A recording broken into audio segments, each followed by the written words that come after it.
Hey, Karl Bryan coming at you. Today I'm going to answer why you should know about number 3. Yes, number 3. One of my best friends on this planet, Johnny Moe. That's his hockey number, but that's not what we're going to talk about. And by the way, I'm sporting a new cap. I am not on the number 1 beach in the world. I am in Cancun for business coaching mastery. Been here for 10 days. Did our event and whatnot. Now we're staying behind and strategizing on how we're going to conquer the world and some of the amazing things that we're going to do in the coming quarter, year, and beyond. Step backwards to go forwards. Not sexy and delusional Facebook advertising, 4-hour work week, passive income, et cetera, et cetera. We're talking, hard implementation, putting together org charts and that sort of thing. But it's not what I'm going to talk about. The number 3, what do they say that it represents? Harmony, understanding, and wisdom. Probably a few other words, but they truly look it up. It's a magical word or a magical number. If I were, when McDonald started, how many products did they have? Burger, soda, fries. In-N-Out Burger, very successful. How many products they got? 3. Southwest Airlines.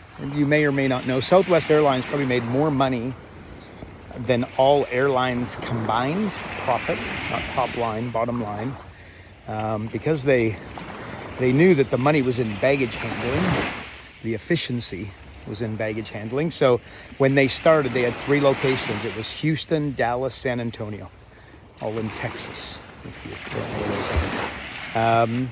When we help coaches, we help them in 3 areas: lead generation, conversion, fulfillment.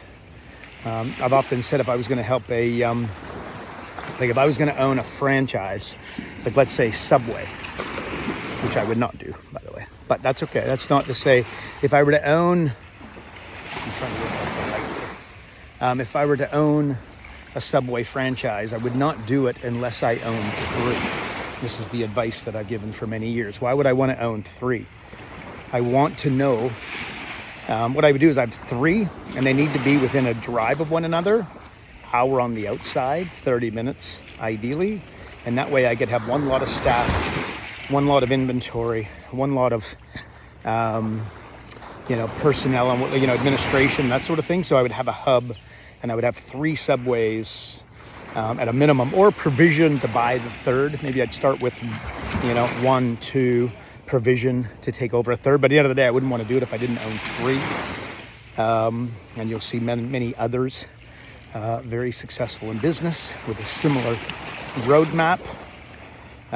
If you have products, you should have 3 options: platinum, gold, silver. Probably heard that.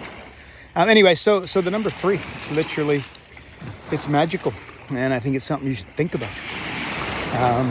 By the way, if you give me a room of 100 people and I say, what's your favorite number? Number 7 will come up over 50% of the time, almost every time. As an average, it will. And by the way, the second most popular number would be 3. If you go 7 and 3, you probably got 80% of the audience in most rooms, thereabouts. So anyways, I was going to say, so number 3, it's, the name of a company. Again, companies that I have named. Leader Publishing Worldwide, 3 words, LPW, 3 letters. We're now focused.com. And I think you can agree that's just cool. So it doesn't have 3 words, but it is pretty darn cool. Com does. And I bet there's some magic in that. There's some intentionality. Your favorite sport, what is it? But it's got 3 words: Major League Baseball, National Football League, National Hockey League, Professional Golfers Association, and then they all come back to an acronym. They normally have a silhouette of a person playing the game as their logo, and then you'll see that there will be 3 colors. So there you go. So there's some magic in 3.